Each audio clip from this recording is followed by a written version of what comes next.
राधे राधे, हरे Krishna.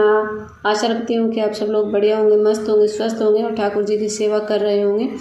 So guys, Ekadashi है 1 मई दिन सोमवार के पड़े तो बहुत ही अच्छा योग बन रहा है। सोमवार के दिन शिव शंकर भगवान और विष्णु भगवान की एक साथ पूजा करनी चाहिए। बहुत ही अच्छा महत्व और फलदायक होता है।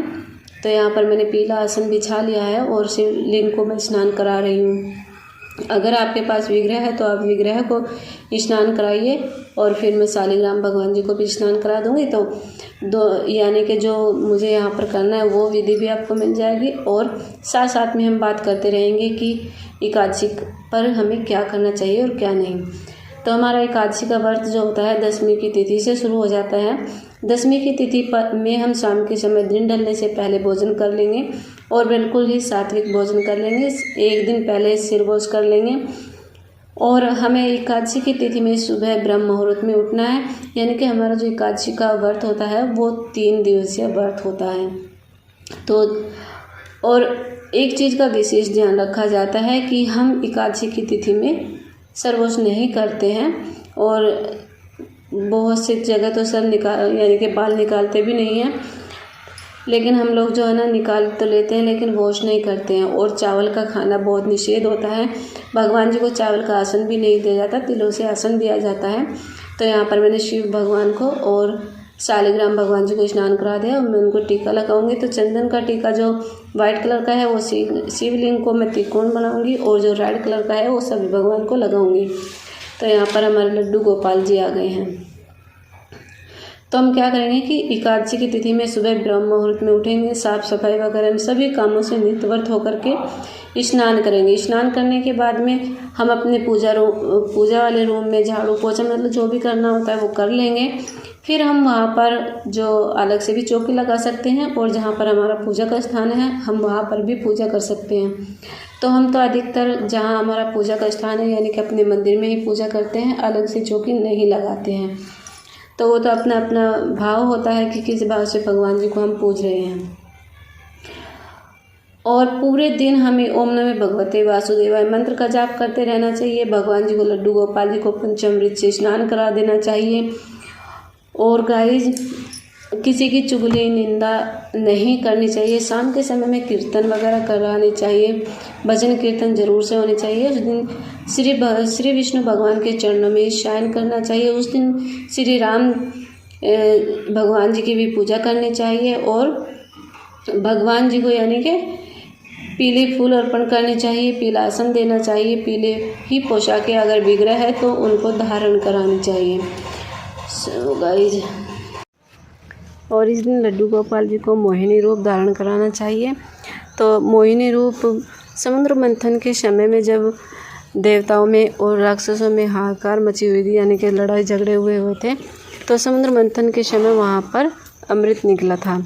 तो उस समय श्री विष्णु भगवान ने मोहिनी रूप धारण किया था और देवताओं को अमृतपान करा रहे थे। तो उस समय श्री विष्णु भगवान ने मोहिनी रूप धारण किया था। तो मोहिनी रूप इसलिए धारण कराया जाता है। और कलश में अमृत लिए हुए थे तो कलश भी ज़रूर से भगवान जी के समक्ष रखना चाहिए और लड्डू गोपाल जी को मोहिनी रूप धारण कराना चाहिए। अगर कृष्ण भगवान जी का विग्रह है तो उनको भी आप मोहिनी रूप धारण करा सकते हैं। सो गाइज, मोहिनी एकादशी का विशेष महत्व होता है बहुत ही ज़्यादा। तो यहाँ पर हमने पीतल की प्लेट ले ली है। यहाँ पर रेड कलर के चंदन से हमने स्वास्तिक बनाया है जिस पर कि हम दिया रखेंगे, दीपक प्रज्वलित करेंगे। दीपक पूजन बहुत ज़रूरी होता है। तो यहाँ पर हमने भगवान जी को फूल अर्पण करा दिए हैं और ये मैं दिया जला दूँगी।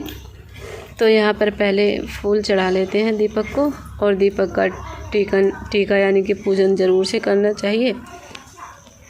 सो गाइज, देखिए हमारे पास इतनी ज़्यादा सुविधाएं नहीं हैं जितने की और सभी के पास होती है। यानी कि बहुत सारे यूट्यूबर हैं जिनके बड़े बड़े यूट्यूब चैनल हैं जो कि बहुत अच्छे चले हुए हैं। तो हमारे पास इतनी सारी सुविधाएं नहीं हैं। जो भी है छोटा मोटा सा हम कर लेते हैं। जितनी भी सुविधाएं हमारे पास घर में उपलब्ध होती है उतना हम कर लेते हैं। तो देखिए भोग में कोई फल भी ज़रूरी होना चाहिए, लेकिन हमारे पास नहीं है और वो ज़रूरी भी नहीं होता, क्योंकि वो अपने भाव के ऊपर डिपेंड करता है कि हमारी भाव और हमारी श्रद्धा किस में है। तो यहाँ पर मैंने शक्कर का भोग लगाया है। तो तुलसी दल हम एक दिन पहले ही तोड़ कर रख लेते हैं। तो एकादशी की तिथि में तुलसी का हम नहीं जल देते हैं, ना ही तुलसी पत्र तोड़ते हैं, तो एक दिन पहले ही स्टोर करके रख लेते हैं। और मैं हर पूजा में तिलों के तेल का यूज़ करती हूँ, क्योंकि मार्केट से जो घी लाते हैं वो शुद्ध नहीं होता है, तो तिलों का तेल ही शुद्ध होता है। अगर देसी घी घर का हो तो पूजा में वो अच्छा रहता है। तो अगर हमें मार्केट से घी लाना है उसे उपयोग नहीं करना चाहिए, क्योंकि उसमें पता नहीं होता क्या मिला हुआ है। सो गाइस, आशा रखती हूँ कि आज की ये मोहिनी एकादशी की जो है परामर्श आपको बहुत अच्छा लगा होगा, यानी कि हमें क्या क्या सावधानी बरतनी चाहिए और क्या हमें करना चाहिए एकादशी के दिन।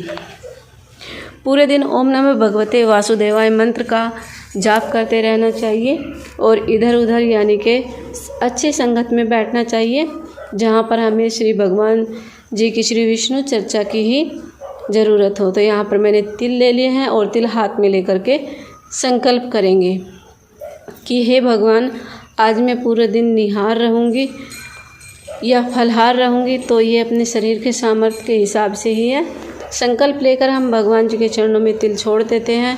तो अगर हमारे शरीर का सामर्थ्य सही है, ठीक है, तो हम निहार रह सकते हैं, अन्यथा हम फलहार ही रहें तो अच्छा है। तो गर्मी गाइस बहुत ज़्यादा चली हुई है, तो निहार ना ही रहे तो ही अच्छा है, क्योंकि सभी की तबीयत एक जैसी नहीं होती, सभी का शरीर का जो सामर्थ्य होता है एक जैसा नहीं होता है।